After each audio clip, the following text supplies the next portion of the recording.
Howdy folks, and welcome to video 17. I'm going to try and keep this short. We're going to be covering Genesis 3:16, but also a little bit of 17. And we're going to focus mostly on the second half of 16. Your desire will be for your husband, and he will rule over you. I think we need to really kind of keep in mind what was happening here. And perhaps this full context will further explain what is really being said here.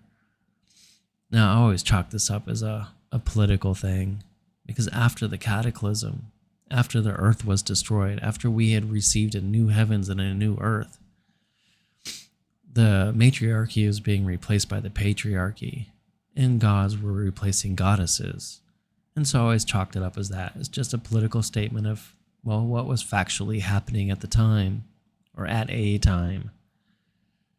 But taking a deeper look and understanding, there's a lot of real psychology that is being explored in these stories.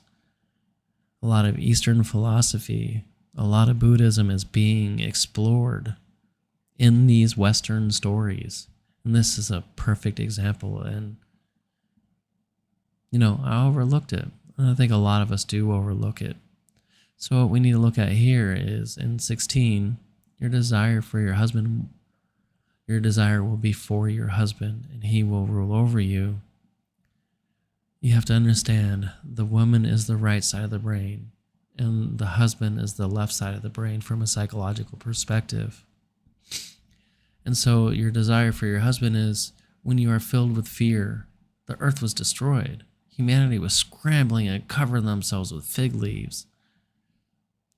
The earth wasn't the same. The sky wasn't the same. We had no idea where we were, so we needed to reestablish culture. We needed to use the logical portion of our brain to reestablish order. That's what's being said here. And childbirth will be filled with pain. Of course, we're birthing a new society. This is not an easy thing to do. It's painful. And we're going to make a lot of mistakes when these things happen. You can have cataclysms in your own life, tragedies in your own life where you have to completely reinvent yourself. You're going to have to re-give birth to your life. And it's painful. And that's the right side of your brain. That's the emotional side of your brain. It will be painful. You're going to go through these emotional roller coasters. And if you can subdue this side of your brain and seek the logic and the culture, and then return back to the right side of the brain once you have stabilized yourself, your society, the world. Because the path to God is through the right side of the brain. The Father rules the breadth, the known, and the Mother rules the depth, the unknown, the left and the right side of the brain. This is how we function, yin and yang, known and unknown.